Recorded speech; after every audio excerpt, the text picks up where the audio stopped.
سلامونه ملګرو د پی ټی ای چیرمن پی ټی ای پاکستان ټیلی کمیونیکیشن اتھارټي چیرمن او د ایمل ولی خان یو جګړه شوې ده چې د پی ټی ای چیرمن ډېر خلک د پی ټی ای چیرمن یادوي چې دا د پی ټی ای چیرمن نه دی دا د پاکستان ټیلی کمیونیکیشن اتھارټي چې کومه د هغې چیرمن ایمل ولی خان سره یو ډېر کلیش راغلی دی په یو ډېر غټ میټینګ کې دغه د پی ټی ای چیرمن راولګېدو د ایمل ولی خان نه چرس وغوښتل چې ما ته چرس راکړه تا خو خپل هم چرس والی دي او راغلی دی میټینګ ته خو چې ایمل ولی خان ولا کومه دلای کړی ده کم قراره جوابونه ورکړي دي نو ډېر غټ کار ایمل ولی خان کړی دی ځکه په یو داسې غټ مطلب یو غټ میټینګ وي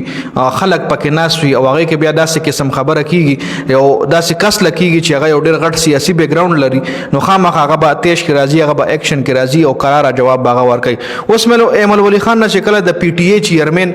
ایمل ولی خان نه چې کله چرس وغوښتل نو ایمل ولی خان ولا ډېر قراره جواب ورکړی دی ایمل ولی خان ورته ویلي دي چې ستا دا جرأت څنګه وکړو چې تا مانه دوم په ډک محفل کې داسې خبره دی وکړو په ډک محفل کې د مانه چرس وغوښتل ته زموږ نوکر او ته نوکر اوسه ته موږ له پلار کېږه ما دا خبرې ولا ډېرې غټې خبرې کړي دي نه علاوه ولا نور هم ډېرې تیزې خبرې کړي دي چې هغه غریب استومانه کړی د پی ټی ای چیرمن د پی ټی ای چیرمن ته بیا معافي هم وغوښتلې ده په خپله کورسۍ باندې ودرېدو لاسونه اوچت کړل او معافي د ایمل ولی خان نه وغوښته خو بل طرف لا که موږ سوچ وکړو نو ایمل ولی خان دا یو ډېر غټ کار کړی دی ځکه د پی ټی ای دا چیرمن چې کومو دا پښتون نو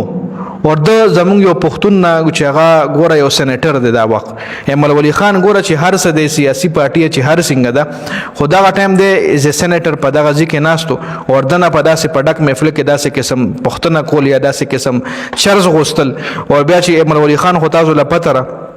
خو بیا هغه قراره جوابونه خلکو له ورکوي نور که هر څنګه دی خو خولې نه ډېر تیز دی او په خوله کې هغه سره چې کم الفاظ دي بیا او هغه چې بیا کم قسم انسان له بیا په کومه طریقه باندې بېعزتي ورکوي په کم الفاظو کې ورکوي نو به تاسو مختلف انټرویوز کې د هغه کتلي وي جي نو ایمل ولی خان ولا یو ډېر غټ جواب ورکړی دی او یو ډېر قراره جواب یې ورکړی دی کم از کم یو دومره پروفیشنل لیول باندې دومره غټ خلک په میټینګ کې ناست او بیا داسې قسم غټ یا سوال چې تا په خپل هم چرس والی دی او مال هم د چرسو سیګرټ راکړه یا راته چرس راکا نو ایمل ولی خان ولا په دې باندې انتهایی غوسه شوی دی او قراره جواب ورکړ دی اوس دې حواله سره تاسو سره لري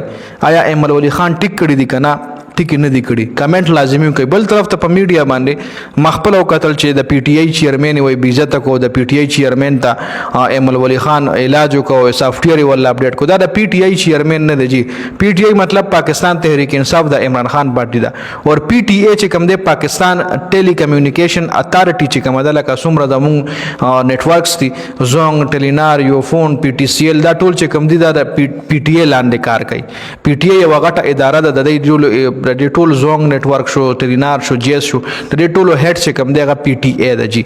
نو د هغې چیرمن او د هغې چیرمن چې کوم دی نو دا د عوامو په ووټ باندې نه راځي نو دا چینج کېدی هم شي دا سیاسي خلک دی بدلولی هم شي دا ایمل ولی خان دی بدلولی هم شي خیر دا اپډیټ شو په دې ویډیو کې د ویډیو کتلو زیاته مننه والسلام